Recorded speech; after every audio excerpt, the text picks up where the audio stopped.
Sculpté sur les portes des tabernacles, on voit souvent un agneau accompagné d'un calice. C'est une image à laquelle le sacrifice de Jésus donne tout son sens. Les liturgies des civilisations anciennes montrent l'importance des bêtes offertes en sacrifice pour apaiser la divinité. Parmi les animaux, on distingue le petit bétail, des taureaux et des bœufs.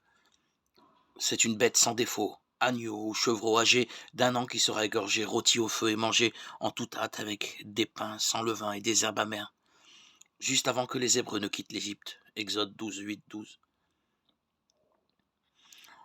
On prendra garde de ne pas briser ses os.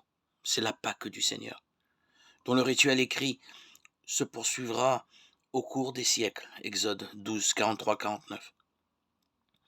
Les psaumes qui évoquent l'histoire collective du peuple, identifiant l'agneau à Israël et reprochent à Dieu de ne plus accompagner ses armées, de les faire reculer devant l'adversaire et de les livrer tels des agneaux promis à l'abattoir.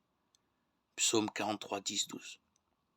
Face à la force toute puissante des ennemis, le psalmiste demande à Dieu la raison de cette colère qui fume contre le troupeau de son pâturage et lui demande de se souvenir de la communauté qu'il a acquise depuis toujours.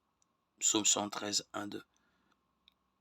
Si le Seigneur vient à l'aide d'Israël pour la gloire de son nom, nous, ton peuple, le troupeau que tu conduis sans fin, nous pourrons te rendre grâce et d'âge en âge proclamer ta louange. Psaume 78.